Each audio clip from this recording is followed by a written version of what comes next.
project built by minorities. It was one of those things where every time you walked on that site, it was amazing to see. The workers never thought about leaving work. They worked from dawn up to dawn, to night down. They all wanted a piece of this project. And I had a white gentleman say, I never thought about Dr. King. But when I began to work on this project and I saw that model 30 feet high with his arms folded, I said, I am a believer. And so that's the way that particular project came about. And as been said earlier, a lot of folks are now in the trade because of training they received on that project. Almost every contractor that worked on that project have gained 4 to 5 contracts since it began. Not just because they worked on the project, because they did good work. And they were confident in what they were doing. That's right. It just wasn't a project where you bring folk in because they are covered. We find something. Yeah, you have to do it. And brought somebody into the place because there was some that came and thought that they, oh, you know, this is a project, you know, brother. Yeah. I didn't get it. Right off, another end. And so we had to go through those kinds of things. It wasn't easy. It was not easy. But it's there now. So far, over 2 million people have visited that particular project. And it's going to be afloat. It's done. Everybody's paid. Thank God for that. Amen.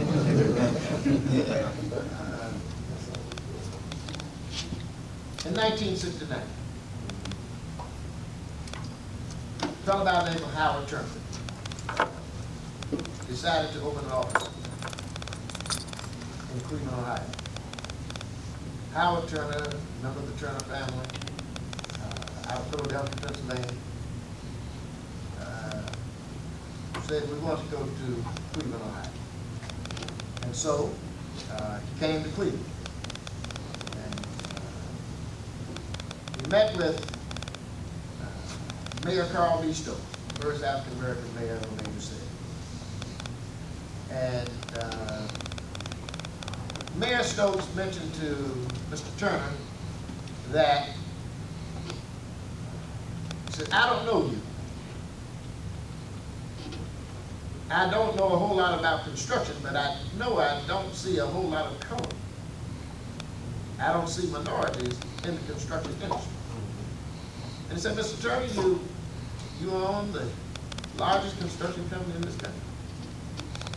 And I want you to do something to ensure that minorities, that was before the women came, learn the tricks of the trade in order to make it in this industry. He said, all I've seen minority contractors do is to do sidewalk, housing, and paving service stations. At service stations. He said, I want to see minorities do more than that. And so Howard Turner said, well, I don't know yet what we're going to do, but we will do something. And so we went back and do something else. Came up with the idea of the Turner School of Construction Management. We took it back to Mayor Stokes. He said, if you can get 15 small contractors to take this course, we will deem it a success. Well, to make a long story short, the first class, which started August 4th, 1969, there were 52 in that class. When we graduated the class, all 52 graduated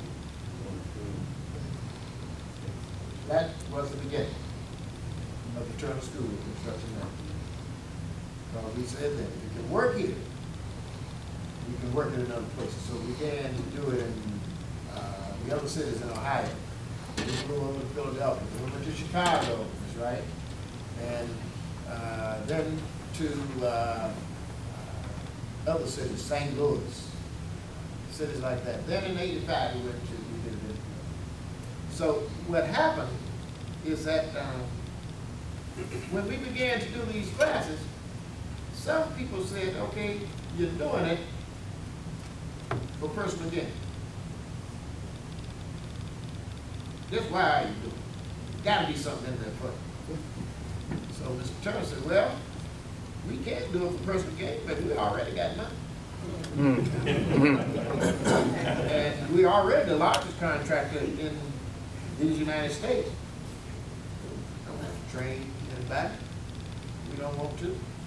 We just keep status quo. Keep on going.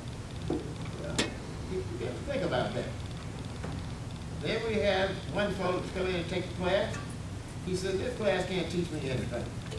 And in 2 weeks, we knew that he couldn't estimate. He said, I had it all. I knew it all. And then we found out that he didn't know how to estimate. Estimating is the easy of any contract. You must know your numbers. You must know your numbers. And so we moved on from there. And then we started to see something else. We saw that the contractors that were taking the class didn't know each other. Had never worked together. I'll give you an example. In 1987, we built the United Airlines terminal in Chicago at O'Hare Airport. In that class were some folk that didn't know each other. United came to us, chairman of United, a guy named Street, came to us and says, he said, Hilton, you've got $1 million painting contract. See if you could pull 3 painting companies that are taking your class together. We will take us a bond. Wow. We'll do the bond. If you can bring them together to paint the United Airlines terminal. He said, well, there's one thing you can't do. You can't tell them about the job. Let's see if they would come together.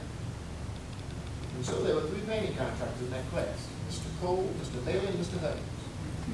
And so Mr. Bailey had 24 years experience in painting. Mr. Bailey, have you ever worked with Mr. Cole? Mr. Huggins? He said, I know, but we've never worked together. I said, you ever thought about it?